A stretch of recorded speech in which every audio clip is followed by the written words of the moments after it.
Alright, today I'm going to be doing a table review of the Walther PK380. I got a new YouTube channel up. It's called Midwest Outsiders, so subscribe.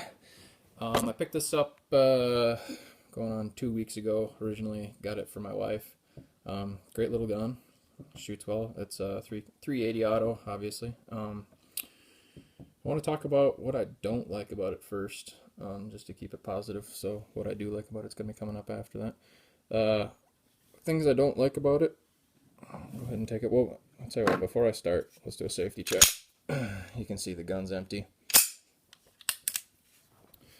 Looking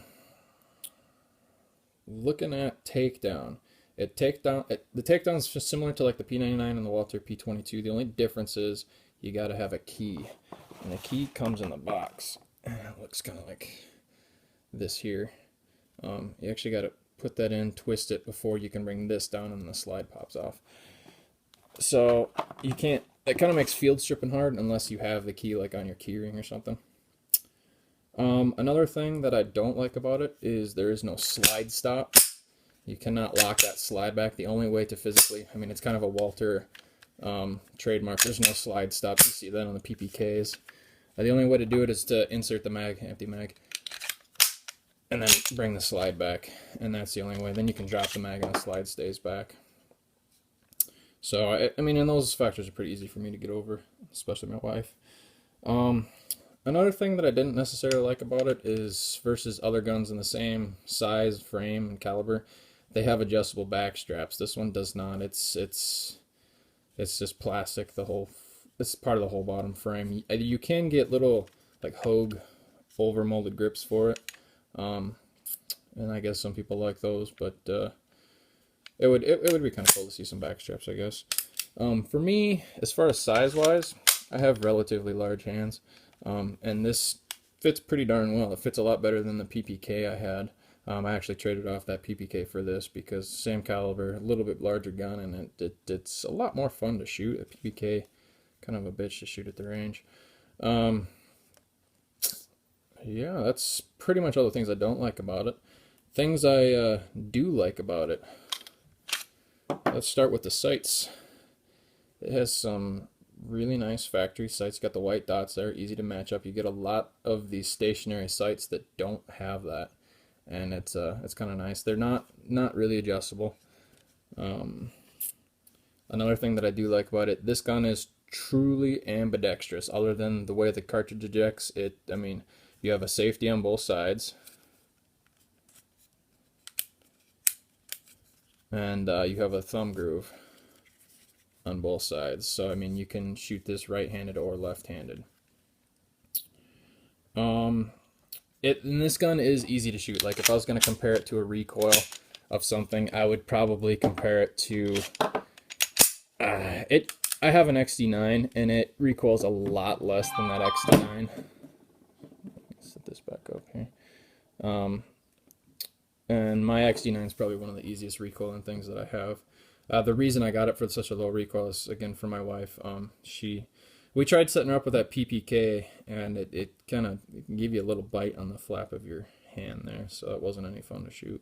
She actually picked this one out too. Like we went into the gun store, and I had her grip fit a bunch of different guns. We got her behind some full size guns, some compact guns, and she chose this one, and she didn't even know it came in this color. So I mean, ladies, if you like the color, it feels good in your hand too.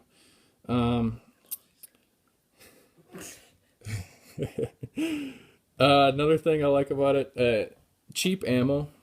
It shoots a 380 round, so I mean you can pick that up relatively inexpensive. It's not like a 45 or 357, and you're going to be spending around 9mm ammunition. I mean, if it's store prices and you don't get gypped by some at a gun show. Another thing that I like about it, usually when you see lightweight guns, you see more recoil with lightweight guns. Like my PPKS weighed probably about the same amount as this, is half the size, and it recoiled like 2 or 3 times more than this, even though it's the same cartridge. Why? I don't know. Maybe a better spring in this gun.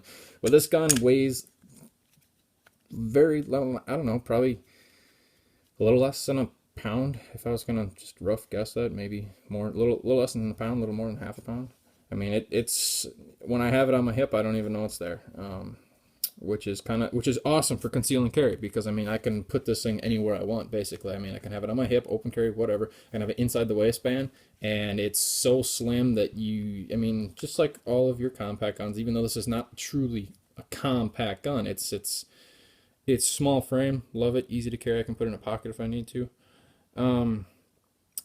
And that's basically all the things I do like. Another thing about the ambidextrous, it does have Walther's Glock style frame guns have the lever for the mag drop instead of a button on the side, so you've got that.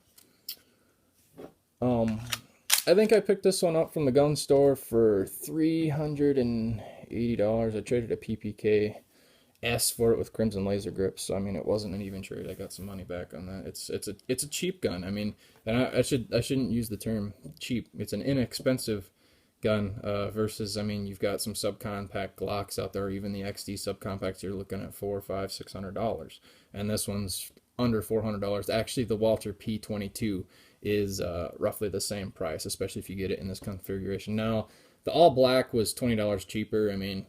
And then there was this, I think they call it a Mighty Girl camouflage for $20 more, and I got to thinking, yeah, $20 is better than Sarah coating the whole thing purple, because I know she'd want it purple.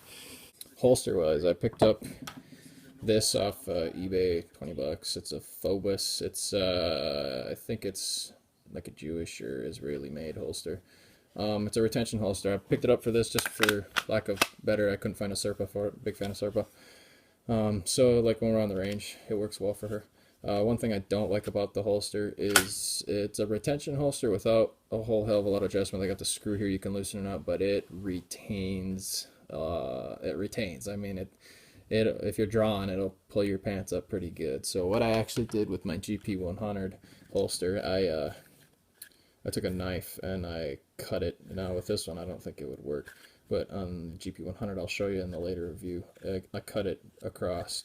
So it was loose enough to draw, stays in there, and it retains like a Serpa would.